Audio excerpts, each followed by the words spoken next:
Live na po. Okay, good morning everyone. Good morning. Our Livestream viewers. Welcome to the Masbate first DEO Teaching the World's Community. Procurement,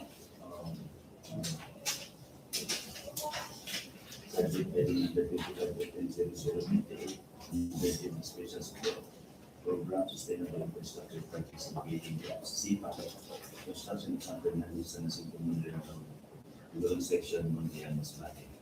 And also, we have a pre-bid conference to be followed after this corporate ID number 26.0011, 26.0012, and 26.0013. We will start with the procurement. Let us pray. Let us first prayer to be led by Miss Baby. In the name of the Father, and the Son, and the Holy Spirit. Almighty God, as we gather today for the opening of bids, we seek your guidance and wisdom. We thank you for the opportunity to carry out our responsibilities in service of the public.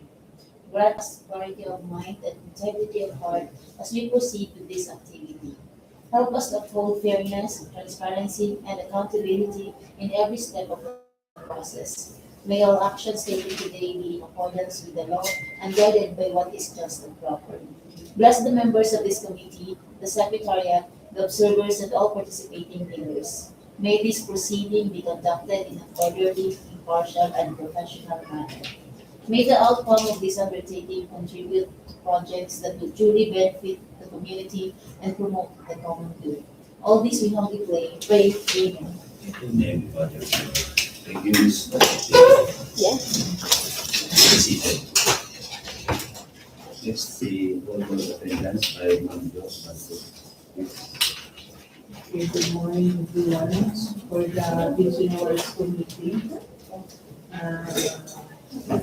our chairperson, Alleviating transferred last March 3 to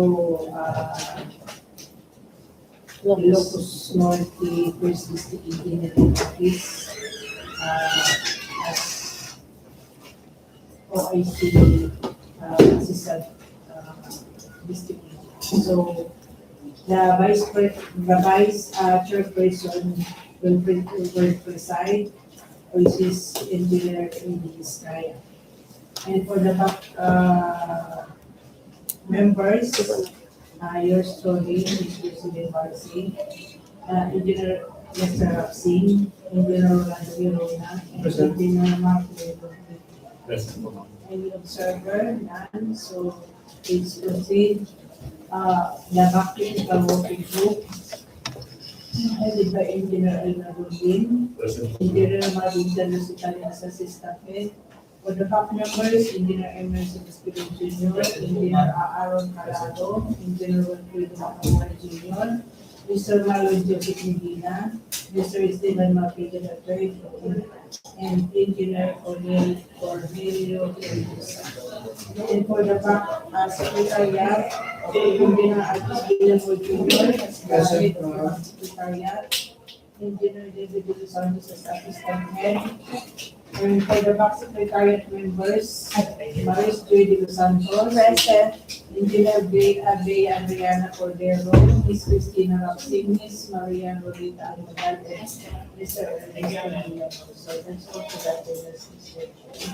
Thank you, Ma'am. Naka-folder po.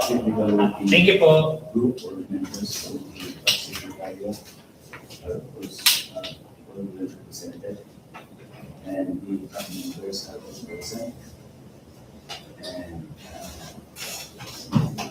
And that is a vote, and the vote procurement of opening of bids of project item number 25.008 is officially open. Now for the opening of bids, let's first check the bids and other items because submitted by the expected bidders. No invested. We have no interested bidders for project item number 25.0098. So the BAC will declare this opening of bids failure bidding. So the BAC or BAC Secretariat may re-advertise the same and respond to the same process of having it procured externally for the next schedule. We shall now proceed to the next activity. Visit Convergence on project ID number 26-0011, 26-0012, and 26-0013. Sabi ko nito na sa Currently, Visit Convergence. The information and the details of the following projects will be discussed by Engineer Mark Paved. Please give the information.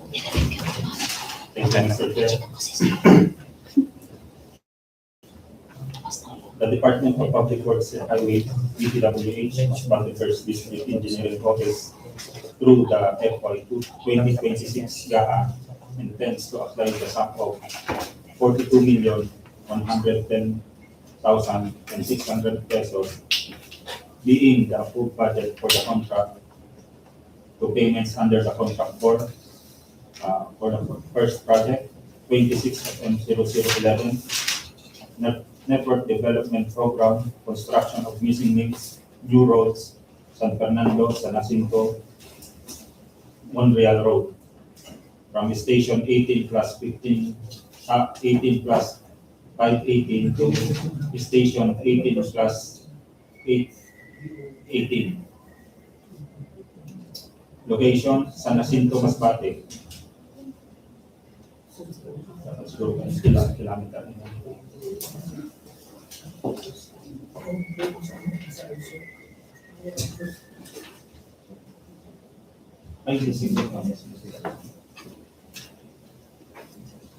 Location, San Jacinto, Masbate. Scope of work, construction of 0.3 kilometer or 0.6 lane kilometer road. For the approved budget of the contract, 19,134,500 pesos. Contract duration, 171 calendar days. Cost of tender docs, 25,000 pesos. For the second project, 26-M0012, bridge program, rehabilitation, major repair of permanent bridge, Clemente Bridge, D00002 TC, along San Fernando South Road. Location, San Fernando, Masbate.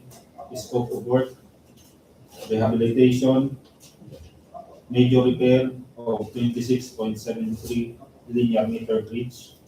Approved budget for the contract, 3,841,600 pesos.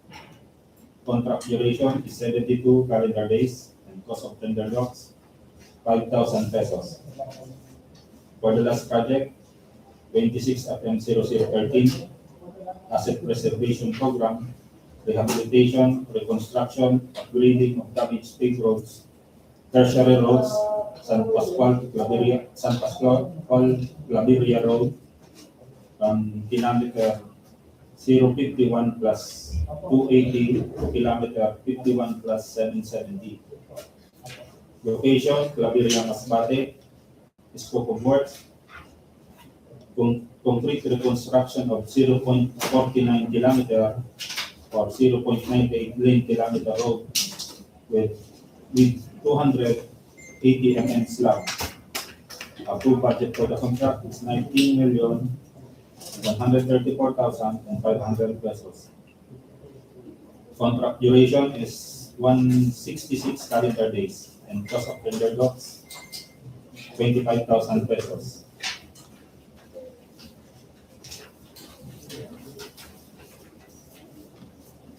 Bids received in excess of the AEC shall be automatically rejected as bid opening. The Department of Public Works and Highways, DPWH Masbate First District Engineering Office now invites bids for the projects. Bidders should have completed within 5 years from the date of submission and receipt of bids a contract similar to the project. The description of an eligible bidder is contained in bidding documents, particularly in ITB or invitation to bid.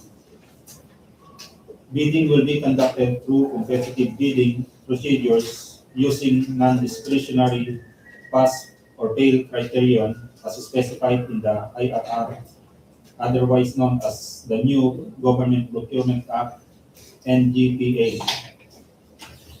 Bidding is restricted to Filipino citizens, sole proprietorship, cooperatives, and partnership or organization with at least 60% interest or outstanding capital stock belonging to citizens of the Philippines. Interested bidder may obtain further information from the Department of Public Works and Highways, Masbate First District Engineering Office, and inspect the bidding documents at the address given from 8 a.m. to 5 p.m. A complete set of bidding documents may be acquired by interested bidders on March 16, 2026 to April 7, 2026 from the address given and upon payment of the applicable fee for the bidding documents pursuant to the latest guidelines issued by the DPWH. It may also be downloaded free of charge from the website of Philippine Government Electronic Procurement System or PhilJets and the website of the procuring entity, provided that the bidder shall pay the applicable fee for the bidding documents not later than the submission of their bids.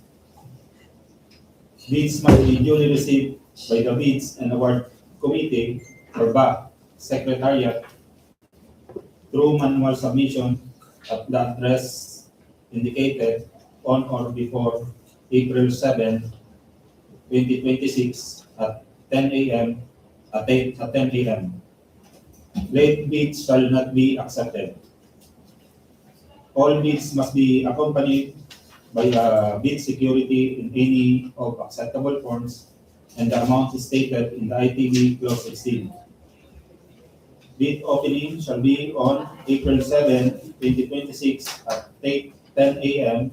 at back office, Department of Public Works and Highways, DPWH Masbate First District Engineering Office, Barangay Niño, San Fernando, Masbate, and through video conferencing via YouTube channel, DPWH Masbate First DEO Procurement LS. Bids will be opened in the presence of leaders representatives who choose to attend the activity. Contractors, applicants who wish to participate in the bidding must be in the documents request list or DRL of the PhilJets website and secure a printout copy showing that they are included in the list and are encouraged to enroll in the DPWH Civil Works Application or CWA at the DPWH Procurement Service, 5th floor, DPWH Bonifacio Drive, Port Area, Manila, while those already enrolled shall keep their records current and updated. The Department of Public Works and Highways, Masbate First District Engineering Office, reserves the right to reject any and all bids, declare a failure of bidding, or not award the contract at any time prior to contract award in accordance with Section 70 of RA number 12009, without thereby incurring any liability to the affected bidder or bidders. For further information, please refer to Artus H. Villamor Jr., Engineering, Procurement Head, DPWH Masbate First DEO, San Fernando Masbate, or you may contact him email address, ar2sbill@yahoo.com, and cell phone number 0910-57-48025.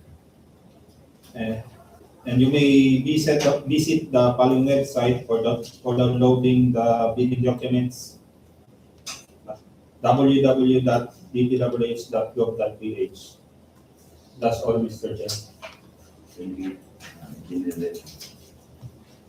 For the legal documents and for the technical and financial component of the bill, this is to be discussed by Engineer Rapsi.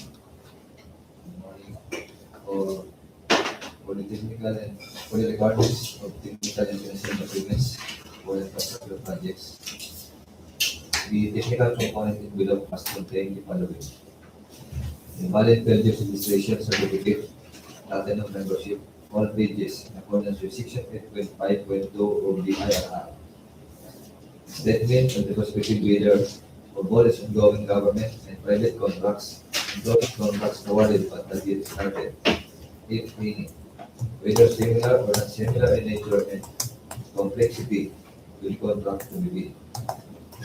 The statement of the bidder's largest completed contract is not CC, similar to the contract to be bid, except under condition provided under the rules. The special pickup license in case of joint ventures, and registration for the type and cost of the contract to be bid. Original copy of the security in the form of surety bond submits also certification issued by the Insurance Commission, or original copy of the notarized security declaration. For project requirements, which shall include also the following: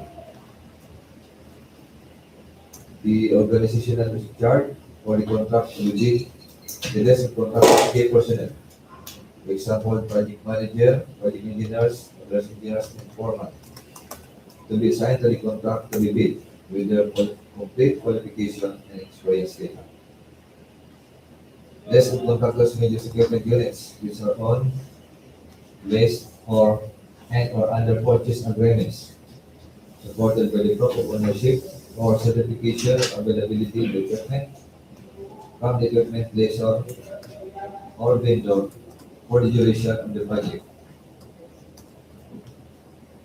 The originals duly signed omnibus sort of statement, and if applicable, the original notarized secretary certificate in case of a corporation, partnership, or cooperative, or original special power of attorney of all members in the joint venture, giving full power and authority to its officer to sign the omnibus sort of statement in due acts to represent the bidder. The prospective bidder's computation of difference of contracting capacity in FCC. If applicable, the duly signed joint venture agreement in accordance with RA number 4566 in this IRR in case the joint venture is already in existence, or duly notarized statements of all the potential joint ventures partners stating that they will enter into and abide with the provisions of the joint ventures agreements in the instance that the bid is successful. Any missing documents on the mention of the said requirements is a ground for outright rejection of the bid.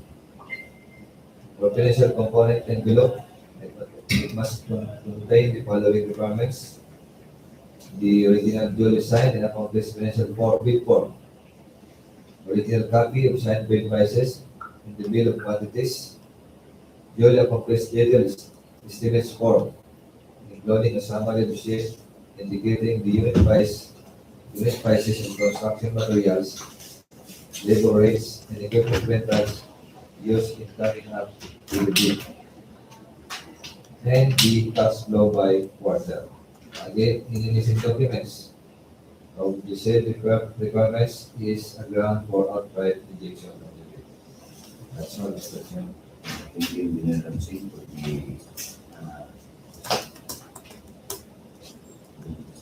the document, technical and financial for this. Another other information located from the procurement officer. Thank you, Chair. Like to remind again for those affected and interested bidders of the issuance of Department of Health 28 Series of 2024, the three-strike policy in the procurement of infrastructure, goods, and consulting services contracts.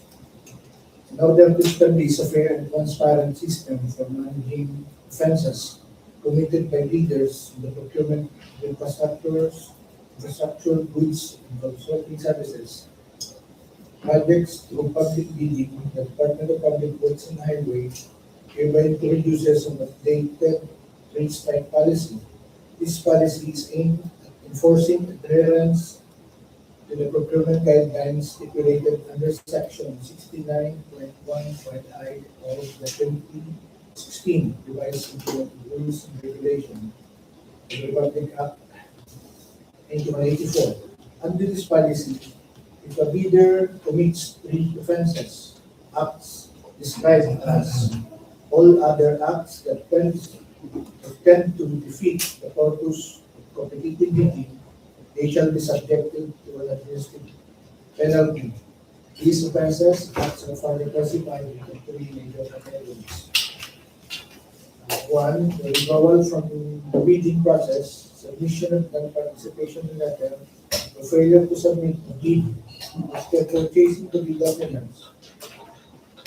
Number two is submission of blank bids without valid reason as determined by the bank. Number three is submission of patently insufficient bid. This is during eligibility screening, shortlisting, during the evaluation, during post-qualifications, participating in bidding infrastructure projects where bidders whose allowable range of contract cost ARCC as indicated in the contract license does not match with the specific requirements of the infrastructure project being bid for in terms of category, classification, and size ranges. And for the enforcement penalties, if a bidder commits any of the three major offenses, acts listed above 3 times within a year, starting from the approval date of resolution recommending the imposition of type 1 first warning, it is counted as day 1 through day 365. If these three offenses are of similar or identical nature, it will trigger enforcement of stipulated administrative penalty, suspension from participating in all DPWH procurement activities, and entering into contract with any DPWH procurement entity. Subsequently, as per the procedure outlined in the next. This may result in the blacklisting of the suspended bidders, thereby disqualifying the bidder from participating in any government procurement activities for a period of 1 year.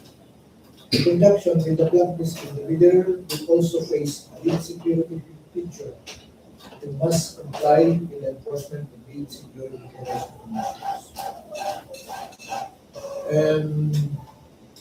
For the issued memorandum by the Secretary of the mentioned in this clarification of on the implementation of beneficial ownership, the DOI disclosure requirements under the memorandum dated November 19, 2025.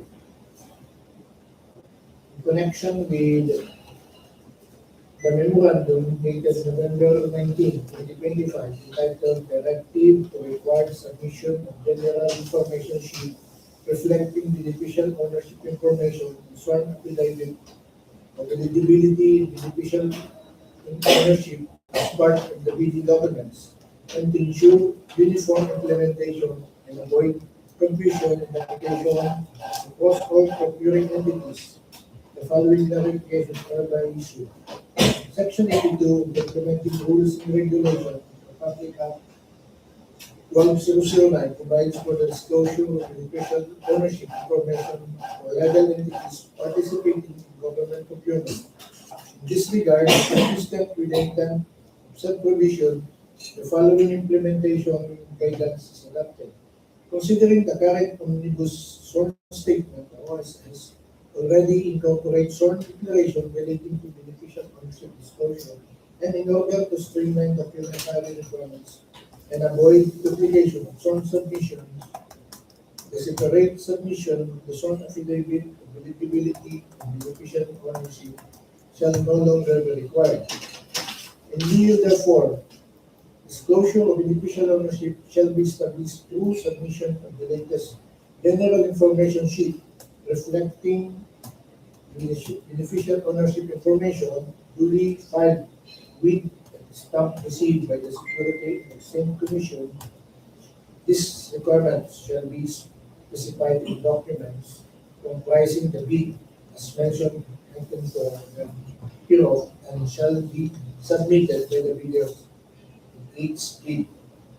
The requirement shall apply only to the entities enumerated under Section 82 of the IRS Act, namely legal entities such as corporation, partnership, private sector organizations, foundations, and institutions.